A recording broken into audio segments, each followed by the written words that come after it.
I started playing guitar around age 11, and I just fell in love with it. And it was so cool to be able to play the things that I was hearing.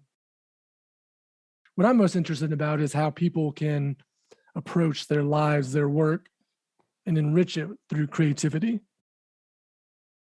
Creativity is hard to do, right? Like you're intentionally to pursue creativity and approach something in a creative way. You have to take a risk. You have to kind of break through the norms or the status quo, and you're changing something.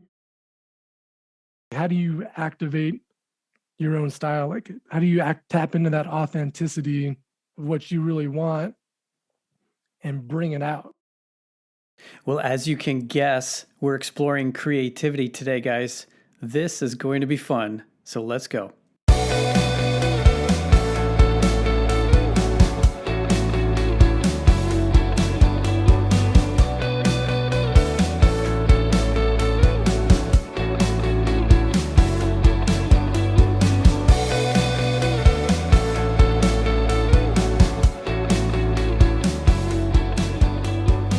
Well, hey guys, welcome into the Next Man Up podcast. Once again, I am your host, Mark Stanifer, and I'm honored to be with you for another episode. Whether you're joining us today for the first time or you've been with us for a while, we are so grateful you have chosen to be part of the community that is about being and raising healthy and godly men. Today, John and I dive headfirst into the topic of creativity. And to help us do that, Jeff Fajans joins the show. Jeff is a husband and a father of a 3-year-old son. He holds a PhD in positive organizational psychology from Claremont Graduate University, where his research focused on how to help people learn, develop, and lead more effectively to better achieve creative goals.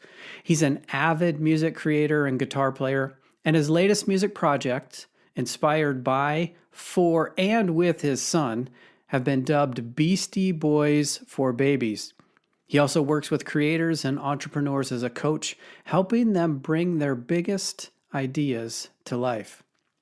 Jeff is passionate about creativity, and not just for the sake of creativity, but as you will hear us get into, as an important meta skill that we can develop and can help our kids develop as well.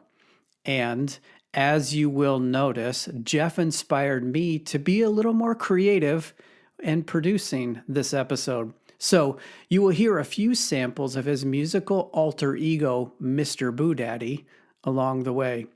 This was a fun one to record, and I hope a fun one for you to listen to, and one from which you will find some inspiration of your own. Okay, guys, that's enough about our guest. Let's actually hear from him. Here's Jeff Fajans on nurturing creativity. Well, Jeff, we are honored to have you on the show today. Thank you for coming to join us, giving us some of your time, and helping us dive into this topic of creativity. Welcome, man. It's good to have you. Oh, man, I'm so excited to be here with you, Mark and John. Thanks for having me on. Well, you know, one of the things that I continue to learn and reinforce through my learning is it's beneficial for people to define what they mean by the words that they use. Because we can come with our own understanding or maybe misunderstanding. And so we're talking about creativity today, but I'd love for you to define it. When you hear or think of creativity, what do you think of, or how do you define it? Yeah, that's a great question. There's a few different ways I look at it.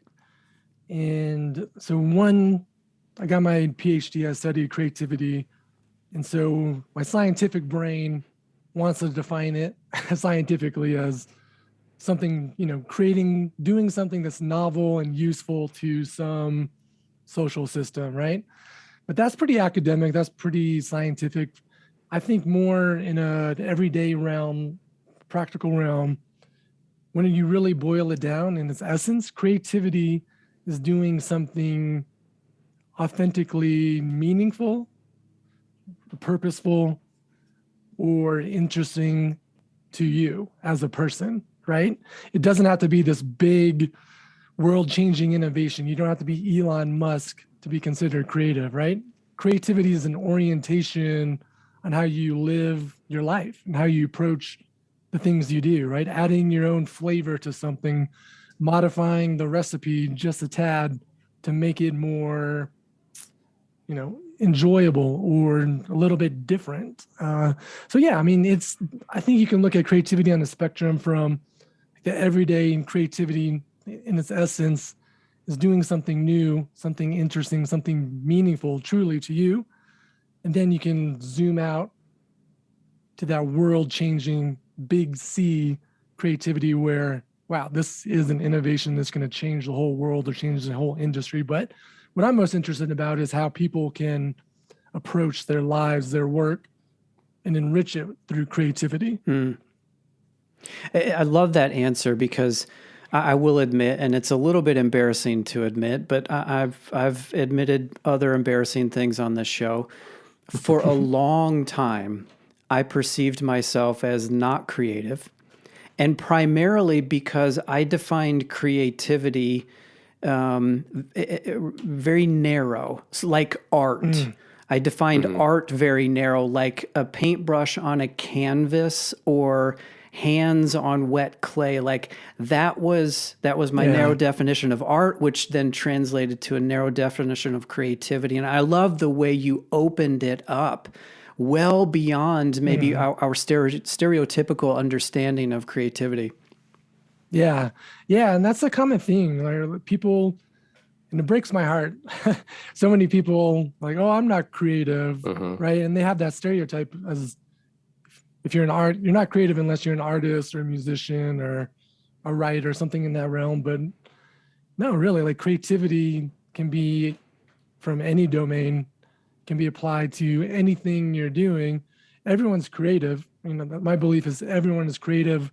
We may all just have different flavors or styles of creativity, right? Some people may be naturally those big picture creatives, right? But then others may be more creative and actually how do you develop those ideas and bring them to life, right? So there's these different aspects of creativity that, we can all tap into whatever we're doing. For sure. Jeff, do you find that when you're having these conversations, did your PhD work, that not only what Mark was describing, people have a narrow understanding of what creativity means, but do you find that some people just don't even explore their creativity because they just don't believe they have anything worth offering?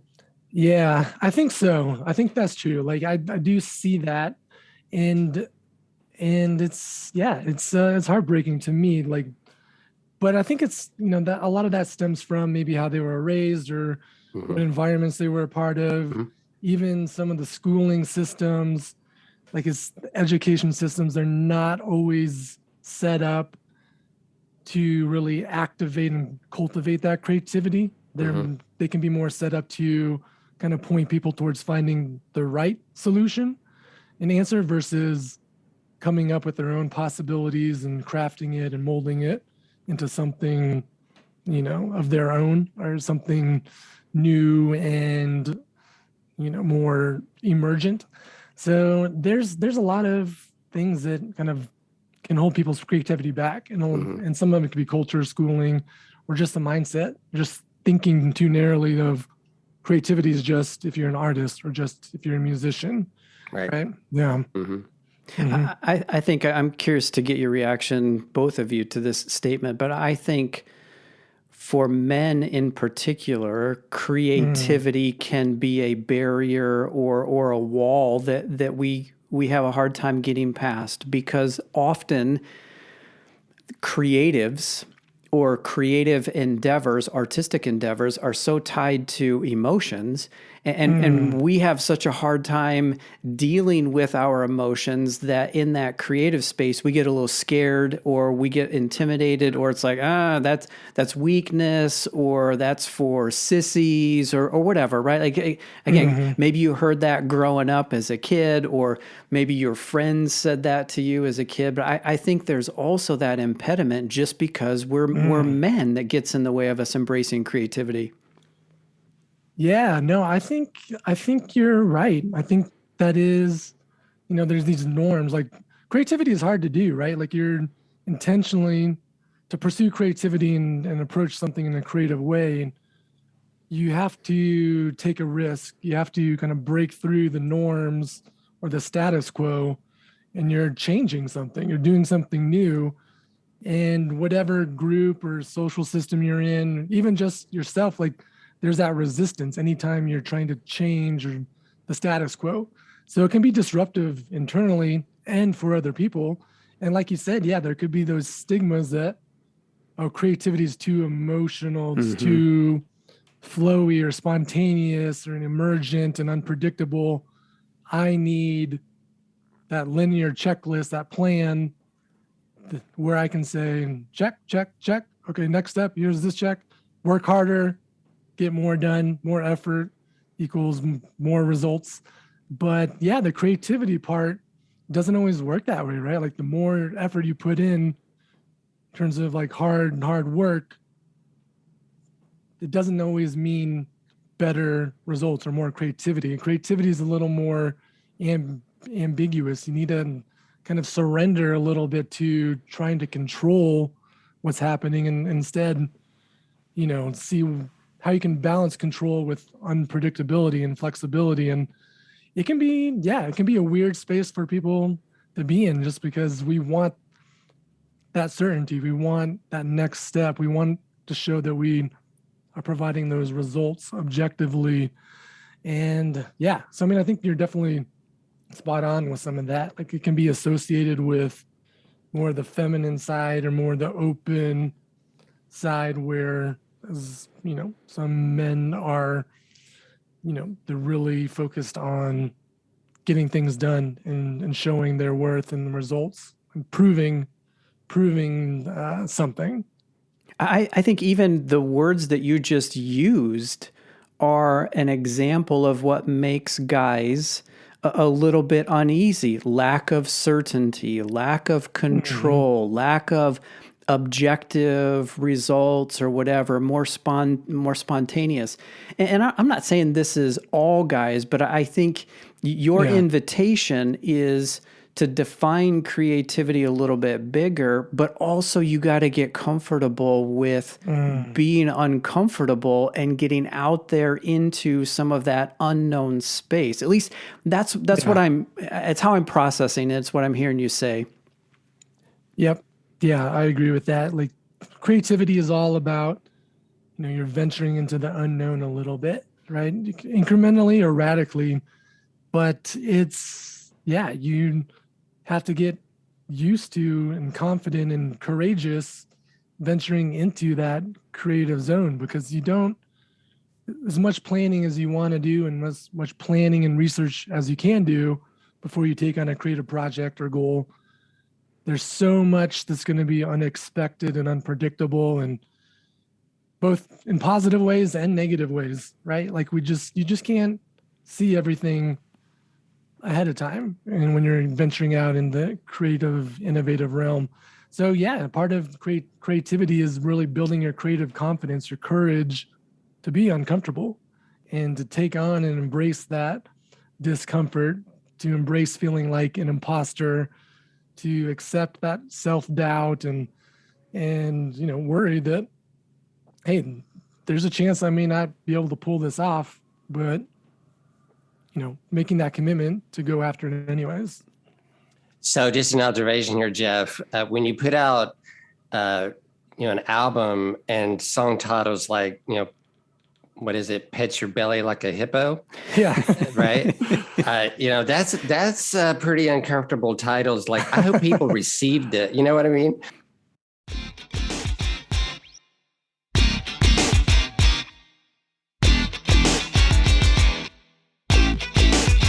Pat your belly like a hippo, hippo. Beat your chest like a bully monkey.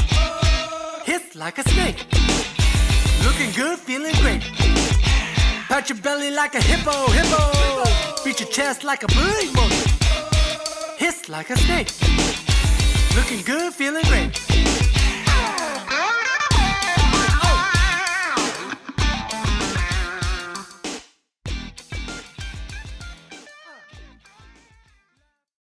At some point, Jeff, you had to get comfortable in your own creativity, and someone planted that in you and encouraged that. Who would you say encouraged that for you? Yeah, definitely my parents. So early on, like my dad, he was in a band. My mom met him when he was in a band. They were out in Wisconsin playing, UW in Madison. And so they met through music. They bonded through a love of music and a diversity of music, right? Rock, jazz, blues, classical, funk, experimental, right? That was a big part of their relationship. And just me growing up, like every weekend, like my dad had a great vinyl record collection. He would be playing something new every weekend. So I got exposed to like Miles Davis and Jimi Hendrix and the Rolling Stones and the Beatles, Eric Clapton, other jazz and classical stuff, pop stuff. And so like I grew up just really appreciating music and the diversity and all the different flavors and styles of it. And just seeing like how fun it was like for my parents, kind of just bonding and dancing around. My dad would play guitar with it. And so I think that's where I kind of got incepted with it. My mom was super creative too. She would put on these recreational center programs for parents and their children, like around dinosaurs and all these different engaging themes. And like she would create all these different scenarios and activities and events. And it was just a lot of fun. So I think I get a lot of my creativity from her as well, from that capacity, just kind of being goofy, being silly, just having fun.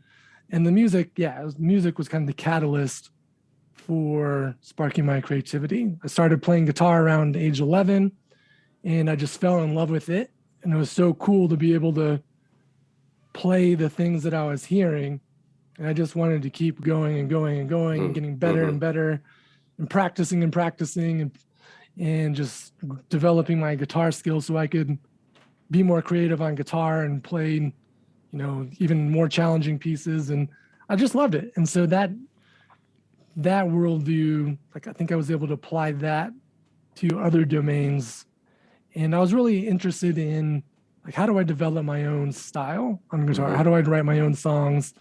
How do I take my favorite inspirations, take a little bit here and take a little bit there and kind of piece it together my own way? And like, that was just a big drive of mine that I think I apply to anything I do, just kind of naturally. It's in my DNA. And it's part of my coaching and things I've done in my past. I used to run a guitar player website in the past where it was all about how do you develop your own style. And it's very philosophical and spiritual and psychological. But yeah, I mean, a lot of my coaching and stuff is around this. Like, how do you activate your own style? Like, how do you tap into that authenticity of what you really want and bring it out? It's challenging. There's so many things, constraints and self-doubts and limiting beliefs that can happen. But it's, I think it's important to, bring that out and keep trying to bring that out, bring it to life, move those ideas in your imagination into the real world. So let me ask you, when I think this is a pretty interesting thought for myself as a musician. And when did you feel like those constraints were gone and you were free to create with no constraints? Do you remember like a moment? That's a good question. So let me think. I think a few different points. One, in my undergraduate years, was in a band. We were called the Spirits of Music, and our drummer named our band, kind of came up with the name because we would get together. It was me and two other guys, and we would just jam, and we would feed off each other's riffs and energy. And by the end of a jam session, like we had created a song or multiple songs, and it was like, whoa, where did that come from? Like, I didn't come into this session thinking we were going to do that. You didn't. Like, it was just a crazy collaboration. And, the drummer was like, where he got that name was almost as if, we all just got possessed by the spirits of music and just created awesome music. It just kind of flowed through us. And so playing with those guys, the chemistry was right. They were all really talented. It didn't feel like there was any constraints. We were just showing up. We had developed our skills on our respective instruments prior to that. And, we would practice in between. So we were ready to go. Like we were primed and practiced and ready to take on whatever came our way. We put in the work, and then we'd show up and almost just kind of like surrender and just be open and to the flow of whatever would happens.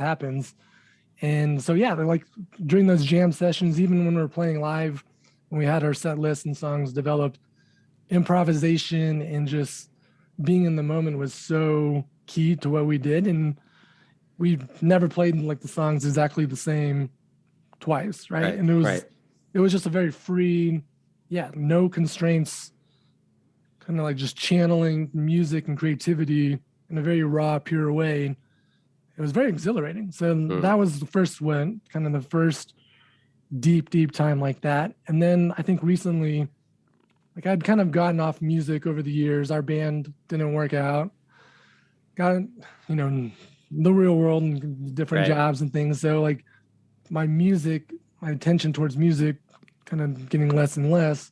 But then when my son was born, or about to be born, I was like, wow, I really, like, who do I want to be as a dad? And like, what's important to role model? It's like, I don't want my son to see like a big part of my life that I think is important, just kind of withering away. I want to show him that, if there is some kind of thing you want to express, some kind of creative outlet, do it, pursue it, bring it out, activate it, go do it as much as you can. So I got really back into music, and I got the idea of, I'm going to write a crazy kids album at least one time every year of his life until he gets old enough to say, Dad, you're embarrassing me. Stop writing songs. So like when I made that commitment, like I also kind of committed to like, well, I'm just going to have fun. I'm going to create some cool stuff that I want. I'm going to pay close attention to what's happening in my son's life and the things he's gravitating towards or the experiences we're having, and integrate that in. And I'm just going to have fun. Like I'm making this for myself and for my son and for our family to kind of document his life in a way, in kind of a fun way. And yeah, once I kind of made the commitment to doing that, I also felt that same way. Like, hey, there's no constraints. There's no pressure. Like I'm not trying to be like a top 40, artist or a world touring band. Like I'm not trying to write the deepest lyrics. I'm just writing goofy, crazy, fun stuff that I hope makes my son laugh and gets stuck in his head. Get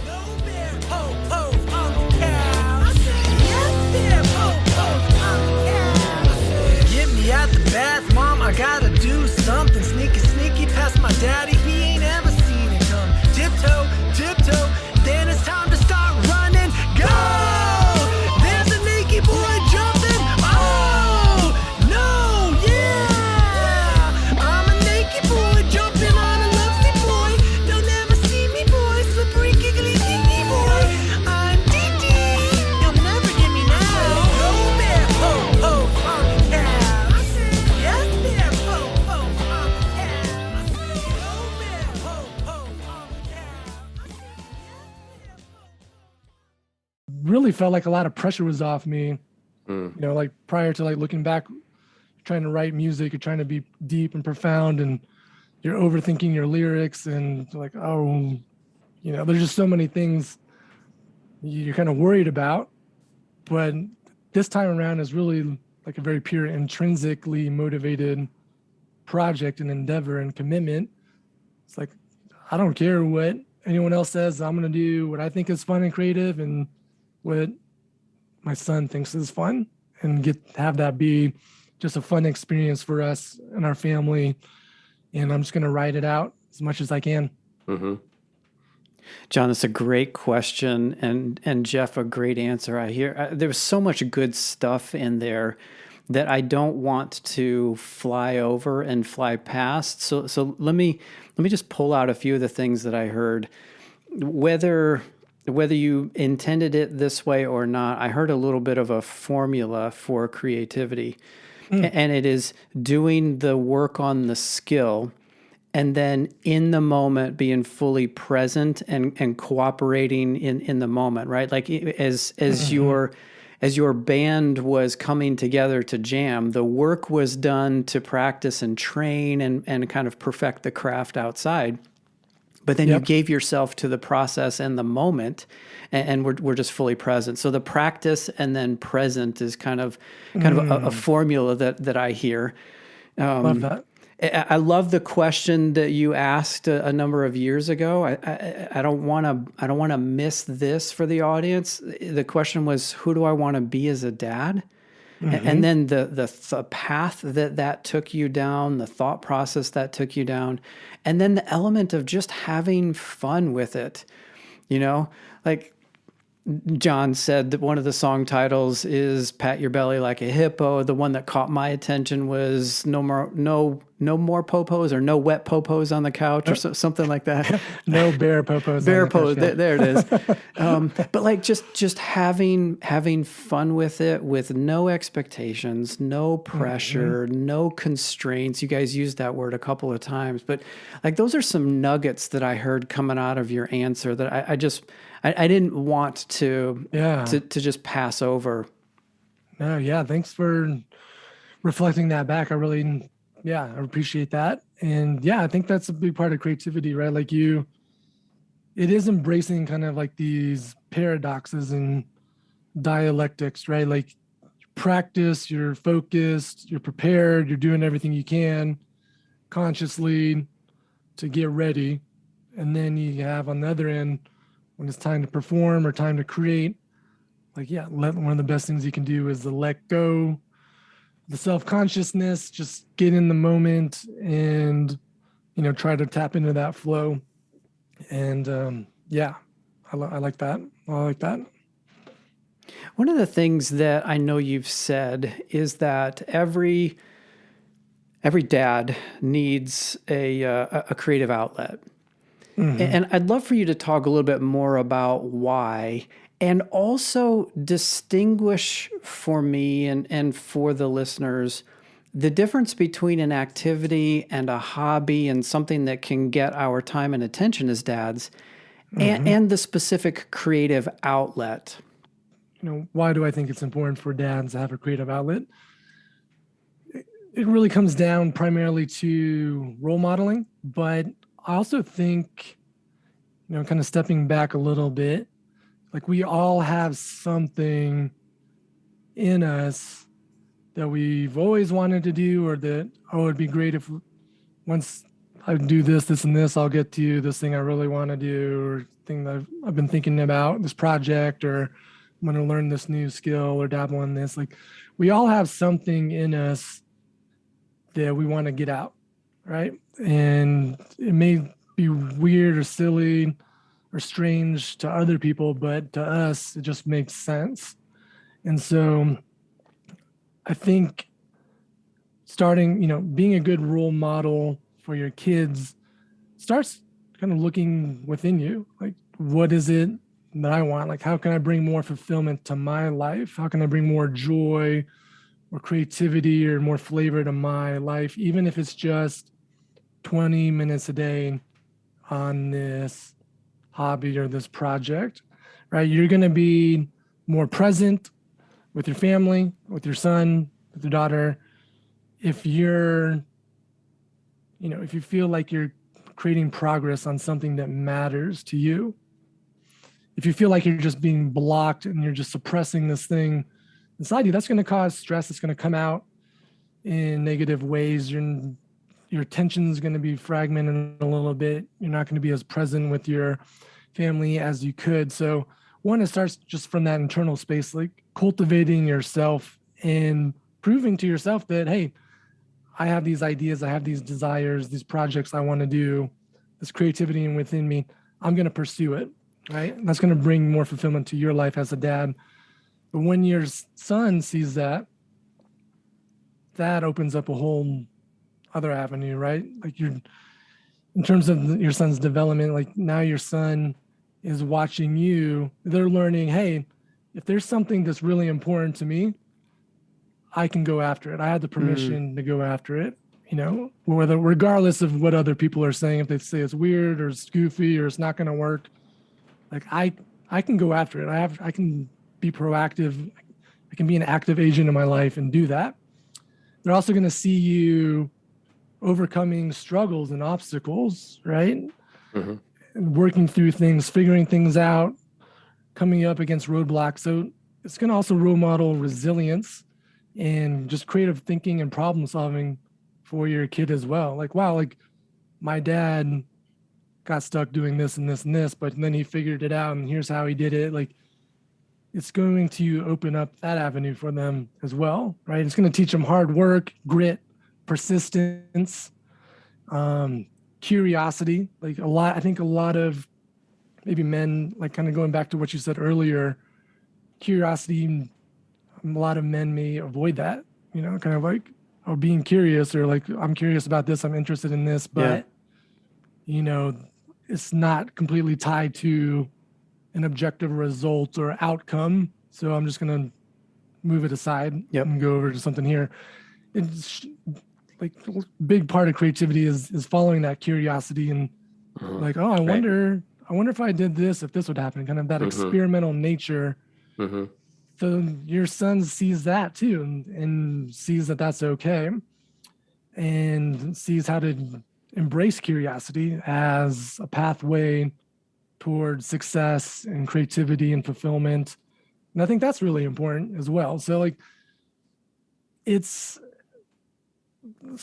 of the original question, like the creative outlet as a dad, like you're doing it for yourself because it's important. Like you should have a fulfilling life too. You should be engaged with something you actually want to do, even if you hate your day job or whatever. Like if you can bring in just a little bit of your own creativity and you're making that progress on kind of a consistent basis, whether it's every day or every week or every couple of weeks, like that momentum is going to feel good. It's going to enrich your life. And then your son's going to see that.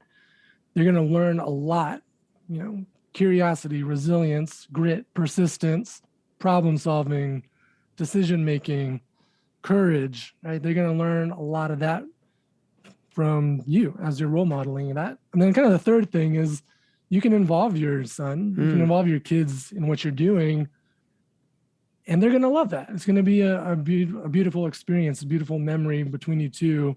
You're building this project or you're working on playing music together or whatever it is you're doing, right? Like it's just a relational bonding experience as well.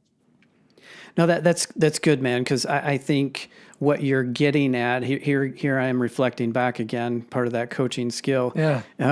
But what I'm hearing is like, as a dad, we can get so lost and wrapped up in the providing and the working, and if we're not careful, we can suppress, bury, or even forget about some of those things that we enjoy doing, our wants, and not in a selfish way, but like in a self-care way is kind of what I hear you say.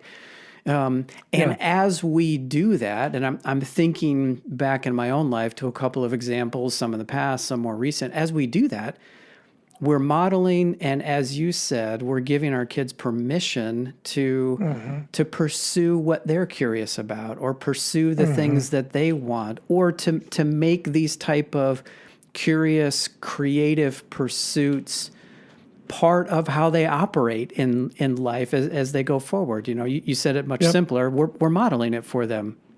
Mm-hmm. Yeah, exactly. And kind of building on that too, like I think creativity is such an important thing to cultivate in your children. Not just like, if it was just from like an enrichment and meaningfulness standpoint, that would be enough. But there's more to it, in my belief too. Like if you want your kids to grow up to be successful, to provide, to have a career that they find engaging and enjoyable, and then they're accomplishing things, like creativity is, in my opinion, almost like that master meta skill, like now, but especially 5 years from now, 10 years from now, 20 years from now, right? Like if you're not bringing creativity to the situation, it's the success component, kind of the things that men may naturally gravitate towards, that's going to be harder for future generations as we're automating things are systematized, there's artificial intelligence.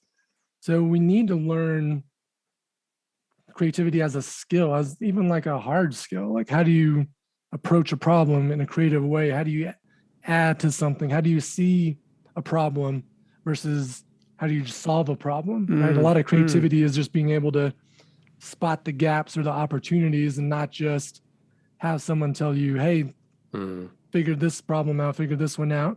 So I think it's just important just from that standpoint as well. Like, and you can help your kids develop this orientation, this growth mindset through your own creative outlets and your own creative projects and how you interact with them at home as well. My daughter, Jeff, let me share a quick story, John, because I want you to jump in. But my daughter just recently finished studying for and taking the ACT.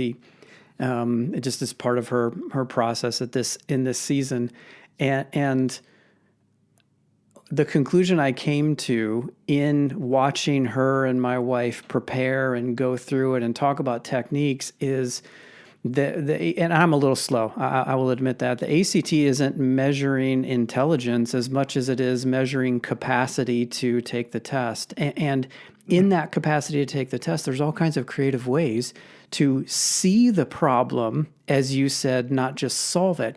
And I'm more inclined to, there's a problem, solve the problem, rather than exercise that creative muscle to really see what the problem is, and then be able to think outside the box, so to speak, to get at the creativity. So I'm processing this in a very practical way because I'm seeing what's been happening in my home in the recent weeks. Nice. Jeff, I also hear sort of life management type principles at play here. Balance, right? Yeah. Balance between work and play or work and creativity. However, and of course they overlap, but I'm curious what your thought is about just life balance when it comes to creativity and the part it plays. Yeah, that's a great question. So yeah, I mean, it's kind of like balance. Creativity is about balance and imbalance too. Sure. Right. Like, so it's almost like being able to operate at either extreme, knowing when that's appropriate, and then, finding that sweet spot on that spectrum of like, how do I balance this, or how do I stay in this spot in balance? Maybe we're getting a little too abstract here, but one thing that really stuck with me, like my advisor, Mihai Csikszentmihalyi, one of his books on creativity, he did this amazing study on like the world's top innovators at the time. He interviewed like 90 Nobel Prize winners, just like really highly respected, recognized innovators, like people leading their industries, leading their domains in arts and science and business, music, writing, across all these domains. And one of the really interesting findings he found was this notion of complexity and this complex personality or capability of being able to find that balance, define that balance for them, being able to operate on the extremes, like that we may think are isolated, like introversion, extroversion, playfulness, seriousness, hard focused work versus kind of open, relaxed, exploratory thinking. Like these creators, these innovators were able to kind of shift between those extremes in a way that, worked for their creativity. Like they found their own balance. So I guess what I'm saying is like that balance is going to look different for every person, depending on what you're doing, right? You might need more of that focus or more of that exploration.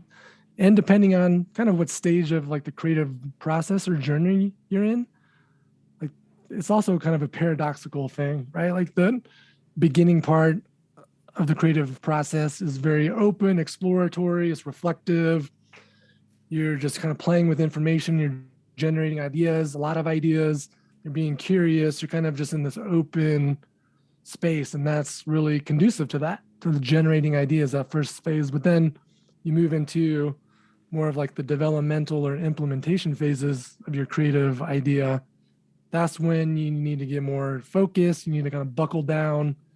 You need to, grind it out more, work hard, work more, put more effort into it. You need to bring other people along and influence others and collaborate.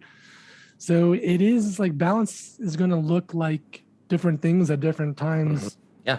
Depending on what you're doing. And for each person, like, and I think that's part of it too, like creating your own, designing your own life, defining that for you, right? It doesn't have to be an objective thing. Sure. It's put on you. Yeah. So I'm curious, your son's 3, is that right? Yeah, he's a little older than 3. All right. So you have yet to, well, maybe you have, I don't know. What do I know?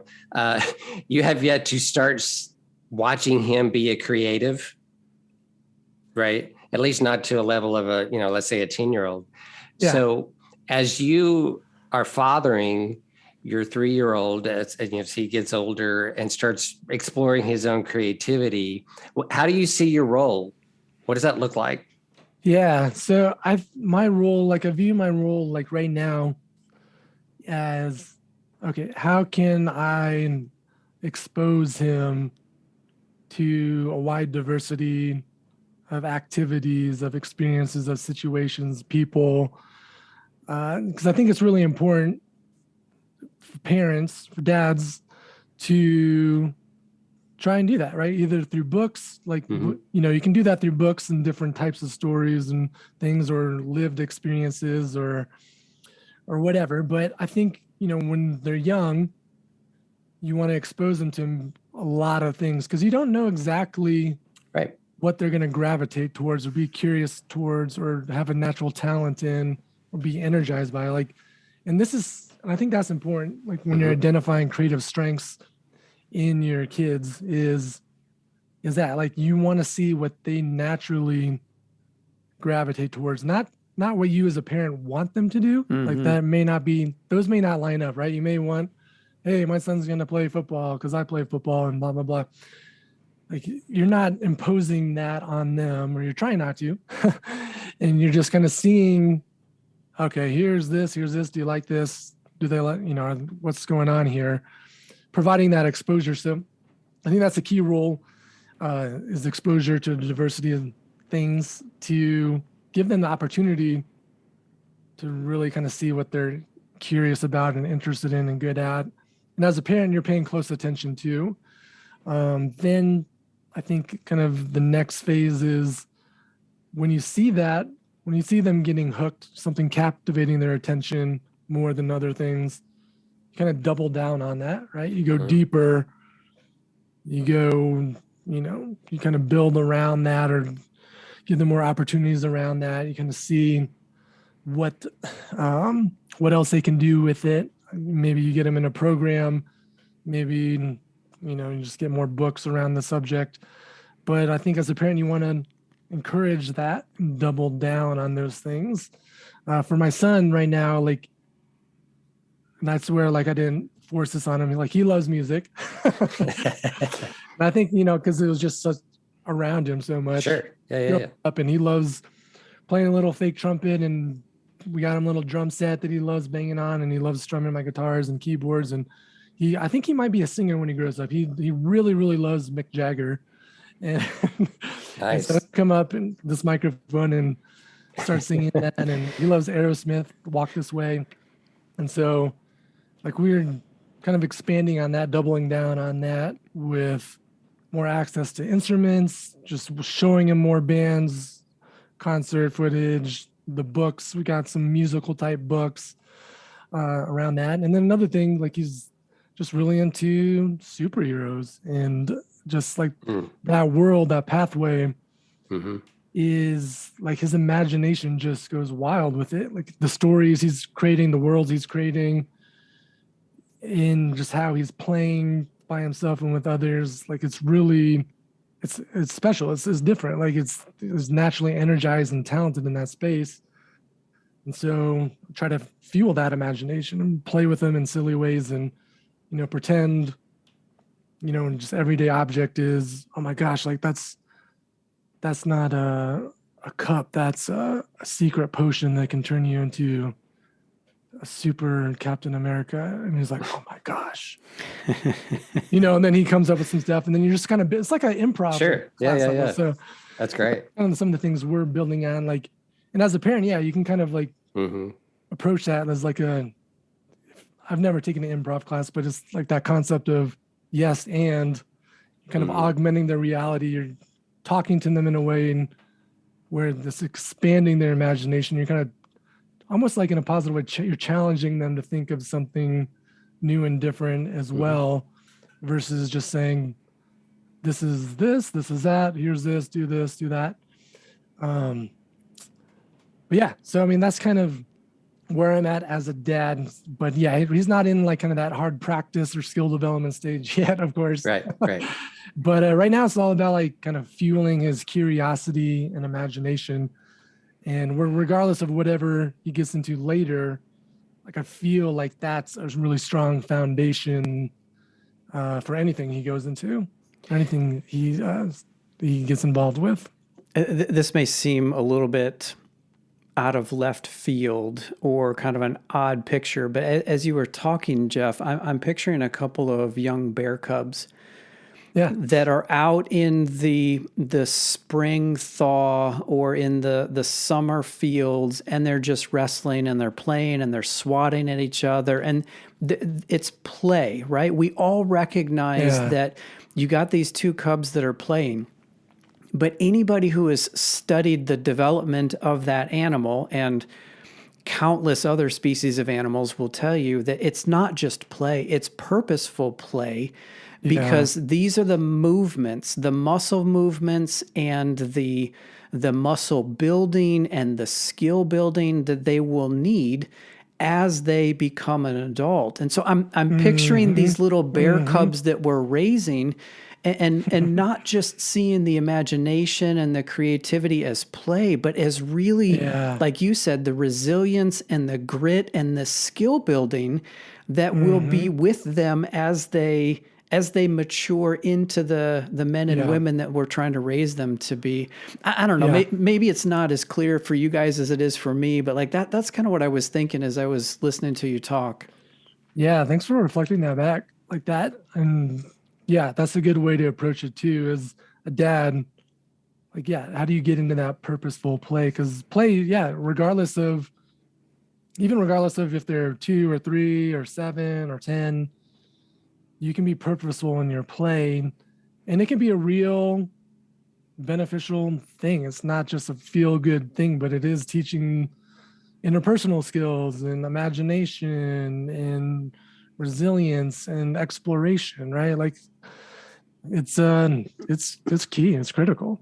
These are all good reminders for me, although I'm past that point, because I'm the guy that would be like, all right, come on back to reality. We got stuff to do. You got a basement to clean up. No, this is not a superhero making potion. It's the drink that you're supposed to finish, right? Like that. I'm more wired that way. And certainly when I was in the active throes of parenting, I was more biased that way. Today I have different language, and I have different experience, but like for the guy like me, like I just described, that has a hard time even with the language that we're using, or with the idea of purposeful play that isn't like doing what I've told you to do, what would you suggest might be some small or simple steps that they could take to just explore and move into this space? Yeah, I think one, the mindset, like when you're approaching this, would be, hey, I don't have to get it right. I don't have to be perfect with this. I can make mistakes. I'm going to just experiment with this playfulness, this creativity stuff. I'm going to try some things out. Like having just that mindset, like you don't have to get it right. It's not something you have to be perfect at. Like there is no right or wrong way to do it, right? Follow your instincts, try something out, see if you like it, see if your son likes it, and just build from that. Just explore, right? I think having that mindset, that growth mindset, I'm going to practice this. I'm going to get it wrong. I'm committed to just trying it out anyways. I'm going to learn along the way, and I'm going to keep experimenting with that. So I think the mindset is important first. A more practical thing is just to try to use more questions, right, with your kids, instead of saying,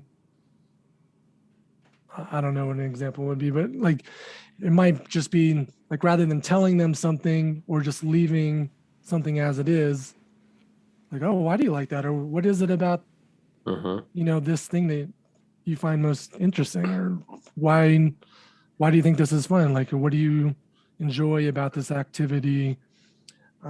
Just asking more questions creates more space for spontaneity and play, and it's a different interaction, right? I think it can be easy as a parent to get into more of that authoritative, I'm the boss, this is what I'm telling you type relationship. And, at times you need that for sure. But if you approach it more as like you're being curious as a parent, like get more curious about what your kid is doing or why they're liking this or why they don't like that. And just start seeing what's emerging and what's popping up. You're going to make some new connections.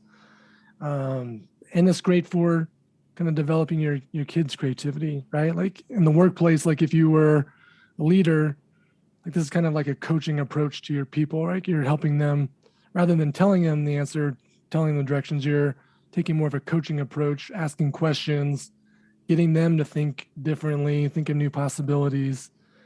And you often surprise yourself, what comes out of their mouth or what ideas they're having. You're like, wow, I never thought of that. Let's do it. That's awesome. So I think that's a more practical approach, is like try to ask more questions than give statements. That's one other thing. This is reminding me of the Coaching Your Son episode we did a while back. Oh, yeah. Some of those same ideas, like ask questions, and I like this phrase, go to curious. Stay curious and see what comes up. Anyway, that's a bit of a shameless plug for a previous episode. Yeah, not to interrupt. Go ahead and keep going. I think it's so important. Like that coaching approach will help develop your kids' creativity and thinking skills, and you're gonna learn a lot along the way too, taking that approach. Another kind of simple trick is that is more practical, is kind of take like this augmented reality lens. So like an object isn't just that object. Just kind of explore like, oh wow, this is, like I was saying, like this isn't just a glass of water. This is, oh my gosh, if you drink this is going to give you superpowers. It's superhero juice. Like kind of like, augmented reality is like overlaying something new or different onto what it actually is. So if there's any moments, especially with younger kids, like to just get a little goofy and silly, right? And just describe something in a way that's that object, you're describing that to your son or kid, and they'll look at you like, what? But then they'll have like this smile, like, oh, okay. And they'll kind of feed into it as well, right? That's what I've noticed with my son. If I take that approach, like, oh my gosh, if you drink this, you're going to get super strength. Like, don't drink too much. You can see him kind of Like, he's like, what? This is just a glass of water. But then that next thing clicks and is like, oh, I see what's going on. This is cool. Yep. And then, just like little things like that. It doesn't have to be a big thing. So yeah, look for those opportunities to ask more questions, to augment reality, to kind of transform everyday objects into something different or new, something fun. And then just having that mindset, right? I'm practicing this. This is a skill I'm developing as a dad myself that is going to pay off for me down the line and for my son. So like, I'm committed to it. I'm going to try it out. I'm going to experiment. I'm not going to get it perfect all the time, but I'm going to do my best. Well, I have a request, and it may already exist, but I'm going to ask, is there a TikTok of your son lip singing Aerosmith? There's an Instagram. I'm not super on TikTok yet. Okay. TikTok's a little wild. I tried to get into it, but it's a little wild for me. But yeah, there's an Instagram of him using this mic, or actually, yeah, I think it might be a different mic stand actually, but he's going, walk this way. And he's just getting into it. I have to see this. Yeah, I'll look it up. That's what I wanted. I need to see this. Yeah, I'll look it up. I'll write a note to send that to you. But yeah, he gets into it. He just like really gets into it. And I think he's definitely a performer. He loves to perform and entertain. He'll practice his kind of moves, dance moves, or singing stuff like in a mirror. He'll kind of look at himself, and even like a superhero or ninja moves, he's kind of looking at himself, seeing like like he has that in his DNA. So it'll be fun to see what comes out from it. But yeah, I'll send you this Instagram reel of him singing "Walk This Way." How many albums have you done now? So I've done. So let's see. So I did an album about like his year one experience. So that was all about being a crazy boy and the best baby in the world and phantom poop and just goofy stuff. So that was year one experience. Then Pat Your Belly Like a Hippo. So the second one, that's kind of documenting year 1 to year 2. Then kind of between 2 and 3, I did the album Trash Truck. Or no. Trash Truck was kind of in between 18 months and 2-ish. My No Bear Popos on the Couch came out in February. That was more like his last year. And then I have a Halloween single. It's not on Spotify. I'm going to release it, distribute it more this Halloween. I'm going to build out a full Halloween album this year called Daddy Skeleton. But so yeah, how many is that? That's 4. Is that what I hear? 4, yeah. Do you have what are your favorite songs of the ones that you've done so far? Yeah, I mean, I like them all. I think there's just something about Trash Truck that just hits really hard, that I think is super relatable, super fun. Hey, Mr. Trash Man, I have a question. What time are you coming to my house today?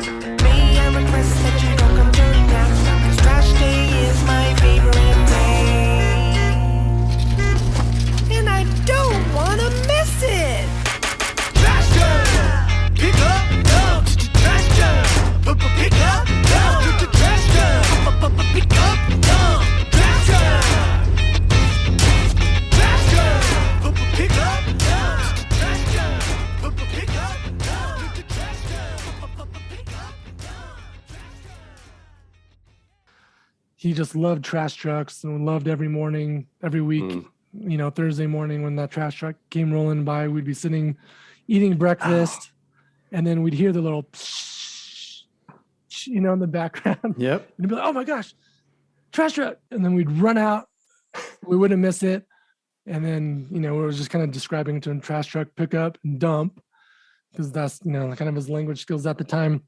And it just like was such a catchy hook. And yeah, it was just kind of a fun, high energy song that I think is really cool and unique. That might be one that stands out to me. I like this last album. I mean, I love the Pat Your Belly Like a Hippo. I think that's a fun kind of animal song that's creative and goofy and high energy. And on my latest album, No Bear Popos on the Couch, of course, the title track is goofy. It's all about him. It's kind of like getting more mischievous and becoming more of a jokester, sneaking out after his bath when he's still undressed while mom and dad are trying to find his pajamas, and just making a beeline and jumping on the couch with his bear popo, and just being a funny thing. Right. So, I mean, they're all fun and special to me, but yeah. And each of them, I try to do like something a little different, or learn a new skill, or try a new technique as I'm going. So yeah, I just have a lot of fun. I just have a lot of fun with them. It strikes me that in a way you're journaling his early years. Yeah, you're doing it through exactly. music and some of his favorite experiences, but you're really journaling and chronicling his story. Yeah, exactly. That was kind of like the thing about it, is like, this will be something fun for me to do. It'll be fun to look back on and say, hey, remember all those times when he was a baby, we thought he had poop in his diaper, but there wasn't poop. It was a phantom poop. Or like, remember when he was doing no bear popos on the couch, or remember this, like, yeah. So it is like kind of like being almost like a historian, a bit like kind of documenting these experiences, and it'll be fun to look back, especially when he's older, and we can all look back and just have a good laugh on some of this stuff. I'm picturing his eventual wedding day and some of the material that you're going to have on hand. Yeah, exactly.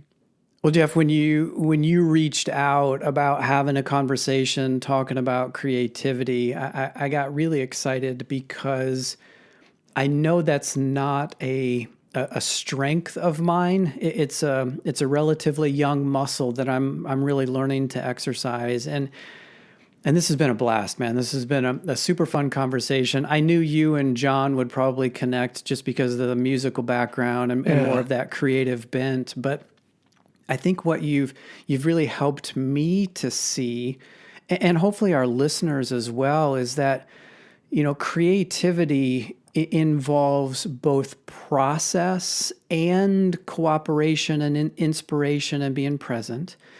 It's not just about for our kids, like we were saying, it's not just about play and imagination for imagination's sake. It's actually skill building that can come in handy down the road.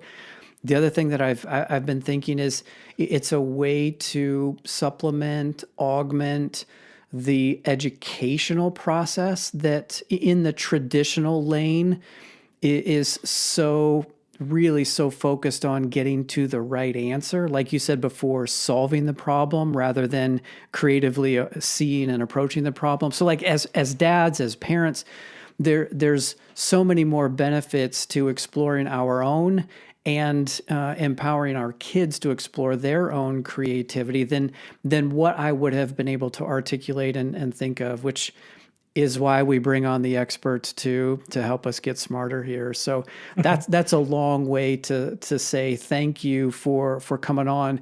I know we've teased your music, and you've referenced some of the coaching work you do, which you may not have known this coming on the show. John and I are also in the coaching space. So like three coaches having fun here together. How can people find you on Spotify or look you up and connect with you to explore this idea of creativity, either for themselves or as a dad for their kids? Yeah. So thanks, guys, for having me on. I had a blast. It was a great conversation. I could talk to you guys forever about this stuff. I appreciate your passion and purpose-driven, mission that you guys are on. So I've had a lot of fun, and just want to say I appreciate your time today with me and letting me rant and ramble about creativity. So if you're out there and you want to check out some of my music, it's under the handle MrBoodaddy. I'll share a link with you guys. I'm on Spotify. I'm on Instagram. Those are the best places to connect with me in my music. I'd love for you to check out my songs, heart them, like them, follow along on Spotify. Would really appreciate that. I think your kids will get a kick out of it. Kids music that's not your It's not your traditional typical cookie kids cutter music. That's for kids sure. music. So I think you'll at least be surprised and engaged with it. So yeah, that's for my music. One thing, like if you are interested in tapping into your creativity and pursuing your creative goals, but you don't really know how to start, you feel overwhelmed with possibilities, you're not quite clear on what you want to do or how to plan or fit that into your lifestyle now, I would recommend checking out my Domestika course. It's called How to Achieve Your Creative Goals. It's a super affordable thing. It's usually the price fluctuates between like $15 and $35, but it's full of worksheets. It's full of great material, tools, tips, templates to help you get your ideas out of your head and into the real life, right? It's kind of like, how do you bring your ideas to life? It's all laid out from finding your focus, building your creative momentum system is what I call it, kind of like your roadmap for how you actually spend your time and bring it to life. And then addressing things like imposter syndrome, doubt, fear, building your creative confidence, minimizing distractions. So would highly recommend checking that out if you want to activate and bring more creativity to your life. And then, yeah, if you're interested in exploring working with me as a coach, I'll put a link. I'll give you guys a link where, or just brainstorming, geeking out about creativity and sharing your ideas for what you want to do as a dad or as a professional.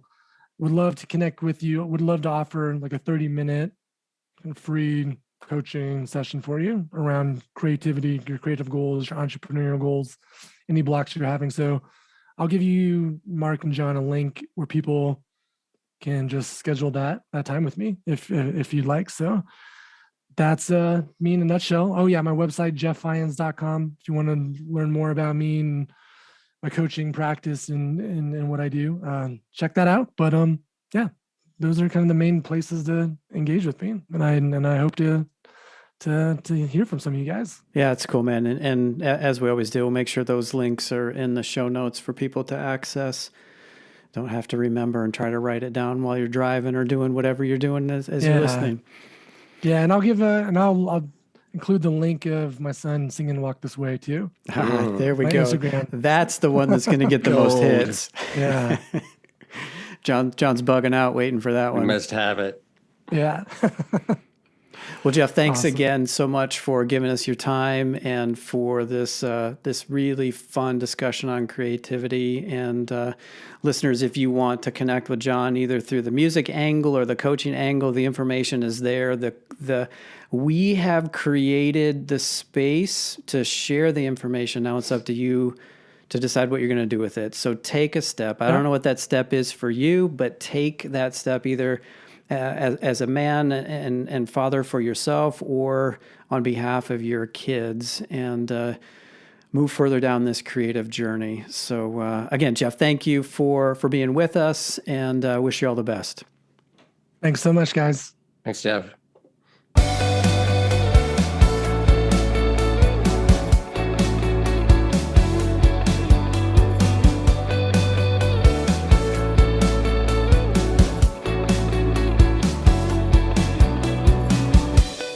To send us your comments or questions, you can email us at feedback@thenextmanup.com.